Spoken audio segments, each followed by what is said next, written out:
You walk into a classroom to find an empty desk that was occupied all semester, or you step into an office where two employees are suddenly engaged in a toxic, escalating conflict. The immediate human reflex is to find a quick label.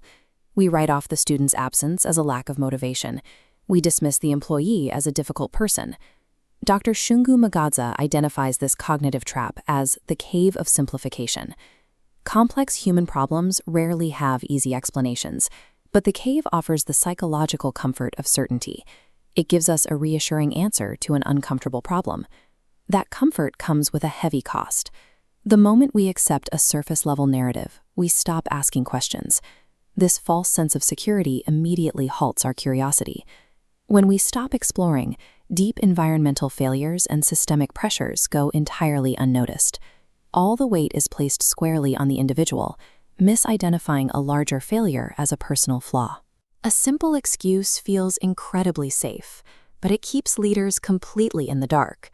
If you never diagnose the real problem, you guarantee it will never be solved. Fixing these recurring issues requires adopting the core philosophy of the 6 stages framework. We have to completely change the way we diagnose behavior. The most effective step an organization can take is to abandon deficit-based questioning. We have to stop asking what is wrong with them and start asking what is happening around them. This infographic illustrates the dynamic. Left, a figure in the cave of simplification labels issues as mere lack of motivation. Right, behavior forms a deep root system. Hidden roots like anxiety, neurodiversity, family stress, trauma, bullying, or the struggle for belonging actually drive these actions. The only true starting point for meaningful change is to map these hidden factors.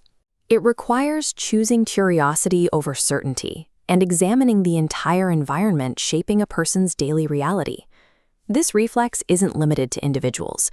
Entire organizations and massive institutions routinely retreat into their own psychological caves when their established narratives are challenged. When complex problems arise, systems often default to defensiveness. Protecting the brand's reputation becomes far more important than understanding what the people inside the building are actually experiencing.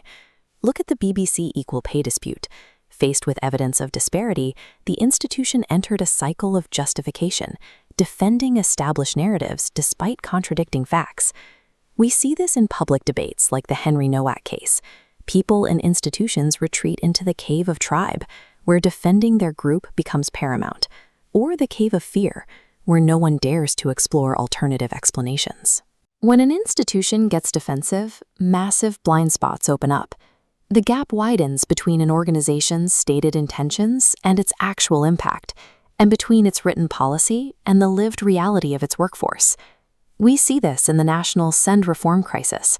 Protests are reduced to logistical issues, masking deeper failures where vulnerable children lack genuine participation. A healthy system doesn't measure its success by an absence of mistakes. It measures its health by its willingness to resist the delusion of a simple story and directly confront its own internal flaws.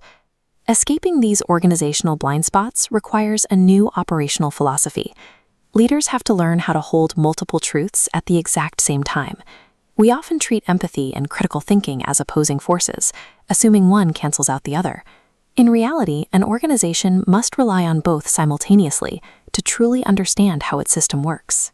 You can care deeply about your people and acknowledge their complex personal struggles while still rigorously seeking evidence and demanding accountability. Once you leave the comfort of the cave and accept that complexity, you can begin the active work of building a truly stable environment. Look at the Metopos balancing rocks. Their stability doesn't come from a single isolated stone. It relies entirely on structural connection and precise balance. This is the ultimate goal of systemic empathy. We must build bridges that connect people, designing environments where they can experience genuine participation and finally feel seen, heard, and valued. The next time you encounter a sudden drop in performance or a frustrating conflict, resist the immediate urge to find a convenient scapegoat. Step out of the dark, embrace the complexity of the situation, and ask the one question that actually leads to growth. What might I not yet understand?